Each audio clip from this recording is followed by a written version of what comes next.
लाडकी बहीण योजनेत कोणतेही नवीन निकष नाहीत, पण जे निकषांमध्ये न बसताही फायदा घेत आहेत त्यांचा फायदा निश्चितपणे बंद होईल आणि त्याची सुरुवात आम्ही केलेली आहे, असे मुख्यमंत्री देवेंद्र फडणवीस यांनी सांगितले. आम्ही कोणाचे पैसे परत घेतलेले नाहीत, परत मागणारही नाहीत, असे फडणवीस यांनी सांगितले. या योजनेच्या निकषांमुळे 5 लाख महिला अपात्र ठरणार आहेत. यावरून विरोधकांनी महायुती सरकारवर टीका केली आहे. आतापर्यंत या योजनेचे 7 हप्ते वितरित करण्यात आले आहेत. मात्र आता सरकारने निकषात न बसणाऱ्यांना अपात्र करण्याचा निर्णय घेतल्यानंतर अनेक महिलांनी आपले अर्ज मागे घेतले.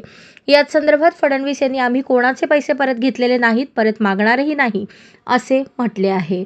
या योजनेमुळे महायुतीला विधानसभा निवडणुकीत मोठा फायदा झाला. मात्र आता काही महिलांना या योजनेचा लाभ घेता येणार नाही. 2.5 लाखांपेक्षा कमी उत्पन्न असणाऱ्या लाभार्थ्यांना लाभ दिला जाणार होता. मात्र सरसकट सर्वच महिलांनी अर्ज करून या योजनेचा लाभ घेतला होता. त्यामुळे आता सरकारने आयकर विभागाकडून माहिती मागवली असून 2.5 लाखांपेक्षा जास्त उत्पन्न असलेल्या महिलांना याचा लाभ न देण्याचा निर्णय घेतला आहे.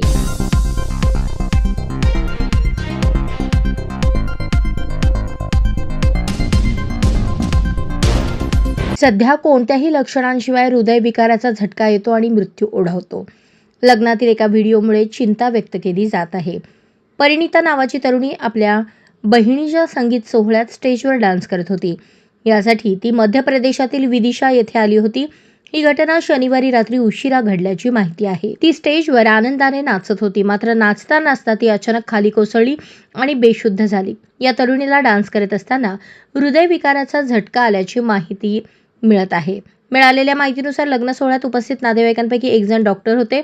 त्यांनी मुलीला CPR देण्याचा प्रयत्न केला, मात्र काहीच हालचाल झाली नाही. मुलीला तातडीने रुग्णालयात नेण्यात आले, मात्र तोपर्यंत खूप उशीर झाला होता. मिळालेल्या माहितीनुसार परिणीता बहिणीच्या लग्नामुळे खूप आनंदी होती. तिचे MBA पर्यंतचे शिक्षण पूर्ण झाले असून सध्या ती एका खाजगी कंपनीत नोकरी करत होती. तिला नाचायची आवड आहे. लग्नासाठी ती गेल्या महिनाभरापासून डान्सची तयारी करत होती. मात्र या अपघातामुळे सर्वांनाच धक्का बसला आहे.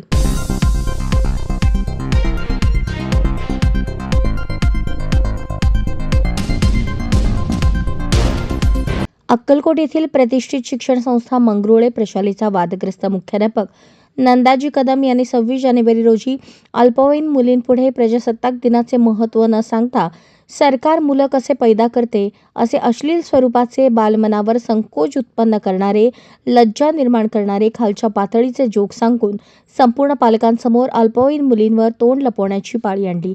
या संपूर्ण घटनेची चौकशी करून गटशिक्षणाधिकारी यांनी अहवाल द्यावा अशी विनंती त्यांच्याकडे पालकांनी केली होती. सदर गटशिक्षणाधिकारी या शाळेचे पालक असल्याने चौकशी करण्यास जाणीवपूर्वक विलंब करत असल्याने त्यांच्या विरुद्ध ही कारवाईची मागणी आनंद बुक्कानुरे यांनी केली आहे.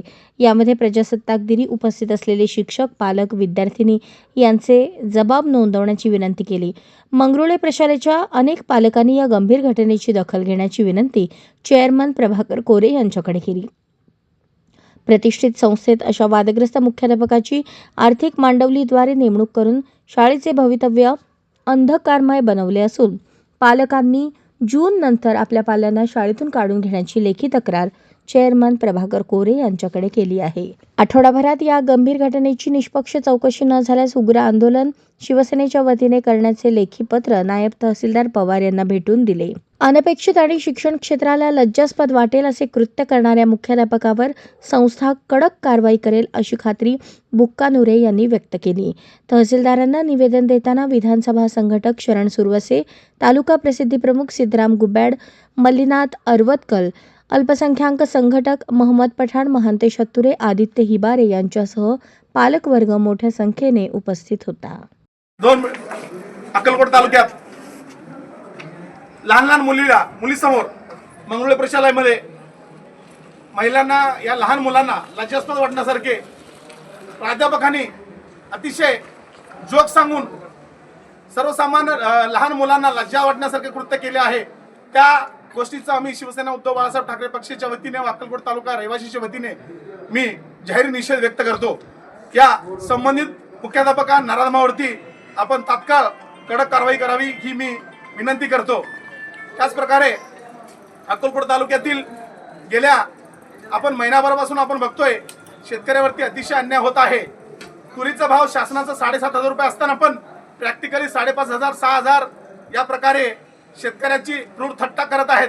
माझा या शासनाला विनंती आहे, जो शेतकऱ्याचा व्यापारी 7,500च्या खाली जो माल घेतला आहे, जो भाव घेतला आहे, त्याच्यावरती आपण गुन्हे दाखल करा आणि त्या शेतकऱ्यांना न्याय मिळवा. अन्यथा त्या शेतकऱ्यांना रस्त्यावर उतरून आम्ही काळे फासल्याशिवाय राहणार नाही. एवढं बोलतो. जय हिंद, जय महाराष्ट्र.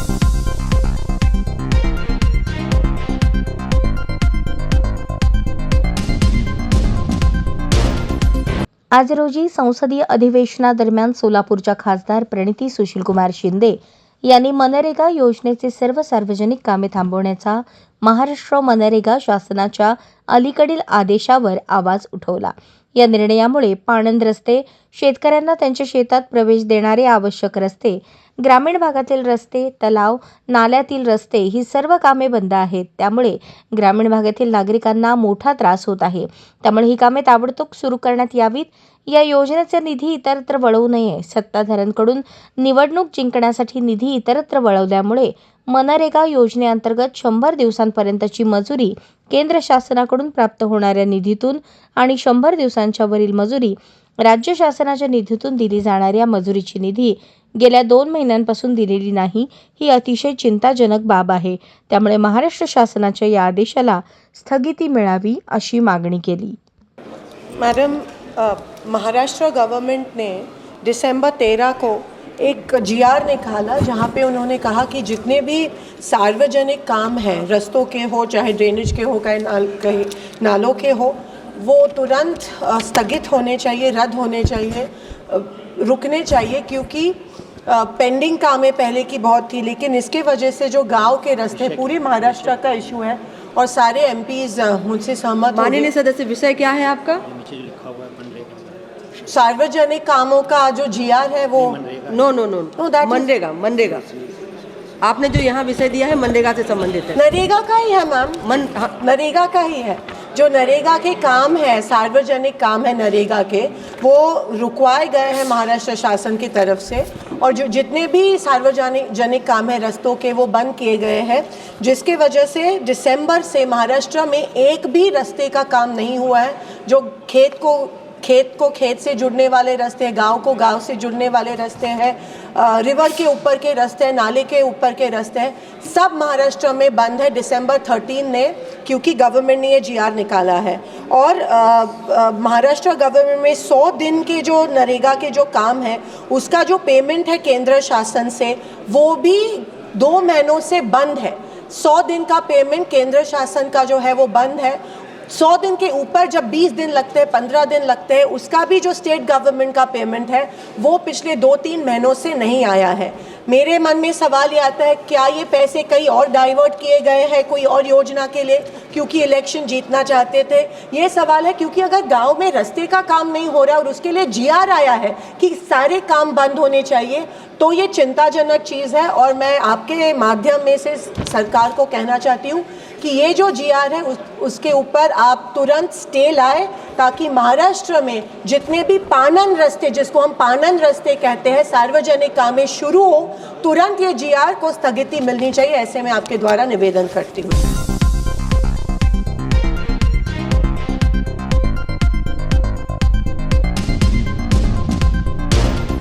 जिल्हा परिषद व पंचायत समितीचे सर्व कर्मचारी व अधिकारी सांस्कृतिक कार्यक्रमात गुंतले असतानाच आरोग्य विभागाचे अधिकारी आणि कर्मचाऱ्यांनी मात्र पंढरपुरात माघी वारीसाठी आलेल्या वारकऱ्यांची सेवा बजावली. जिल्हा परिषदेच्या प्रशासनामार्फत गेल्या 3 दिवसांपासून सोलापुरात क्रीडा आणि सांस्कृतिक कार्यक्रमांचे आयोजन करण्यात आले. शनिवारी सोलापुरातील हुतात्मा स्मृती मंदिरात सांस्कृतिक कार्यक्रम व क्रीडा स्पर्धेचा बक्षीस वितरण समारंभ झाला. सांस्कृतिक कार्यक्रमाचा सर्व विभागाच्या कर्मचाऱ्यांनी आनंद लुटला, मात्र आरोग्य विभागाच्या कर्मचाऱ्यांना हा आनंद घेता आला नाही. पंढरपुरातील माघी यात्रेसाठी दाखल झालेल्या सुमारे 6 लाख नागरिकांच्या आरोग्याच्या सेवेसाठी हे कर्मचारी गुंतले होते. जिल्हाधिकारी कुमार आशीर्वाद आणि जिल्हा परिषदेचे मुख्य कार्यकारी अधिकारी कुलदीप जंगम यांनी माघवारीच्या काळात वारकऱ्यांना चांगल्या आरोग्य सुविधा देण्याच्या सूचना दिल्या होत्या. त्याप्रमाणे जिल्हा आरोग्य अधिकारी डॉक्टर संतोष नवले यांनी पंढरपुरात ठाण मांडून आरोग्य सेवेच्या यंत्रणेखाली देखरेख केली. माघी वारी निमित्त पंढरपुरात दाखल होणाऱ्या वारकऱ्यांच्या आरोग्य सेवेसाठी दर्शन मंडप, वाळवंट, पत्राशेड, 65 एकर, पोलीस संकुल, बाजीराव विहीर या ठिकाणी औषधोपचाराची सुविधा उपलब्ध करण्यात आली होती. वारकऱ्यांना जलजन्य आजाराचा त्रास होऊ नये यासाठी नगरपंचायतीमार्फत पाण्याचे नमुने तपासण्यात आले होते. कीटकांचे आजार टाळण्यासाठी नागरी हिवताप केंद्राची टीम सज्ज ठेवण्यात आली होती. त्याचबरोबर 108 आणि 112 या 2 अँब्युलन्स तयार ठेवण्यात आल्या होत्या. 7 वैद्यकीय अधिकारी, 16 परिचारिका, 115 आशा वर्कर, 12 समुदाय अधिकारी, त्याचबरोबर आरोग्य सेवेतील आरोग्य सेवकांची टीम त्यांच्या सेवेसाठी तयार होती. पंढरपूर माघवारी निमित्त 65 एकर वाळवंट पत्राशेड येथे वारकरी भाविकांसाठी दिलेल्या आरोग्यदायी सुविधांची जिल्हा आरोग्य अधिकारी डॉ.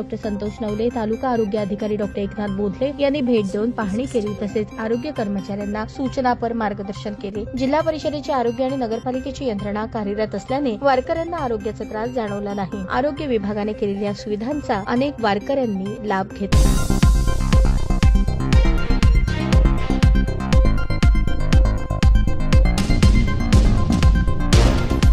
जगद्गुरू संतश्रेष्ठ तुकाराम महाराज यांचे वंशज दिवंगत कीर्तनकार शिरीष महाराज मोरे यांच्या कुटुंबियांना आर्थिक मदत करण्याचा निर्णय उपमुख्यमंत्री एकनाथ शिंदे यांनी घेतला आहे. आपल्या वाढदिवसाच्या निमित्ताने त्यांनी मोरे कुटुंबियांना 32 लाख रुपयांची मदत देण्याचा निर्णय घेतला. शिंदे यांच्याकडे संवेदनशील व्यक्ती म्हणून पाहिले जाते. राज्याचे मुख्यमंत्री असताना शिंदे हे नेहमी गोरगरिबांच्या मदतीला धावून येत होते. आताही उपमुख्यमंत्री म्हणून डेडिकेटेड टू कॉमन मॅन प्रमाणे ते काम करत आहेत. अडचणीत किंवा संकटात सापडलेल्यांच्या मदतीसाठी शिंदे हे तत्परतेने धावून जातात. याचा प्रत्यय आता पुन्हा एकदा आला आहे.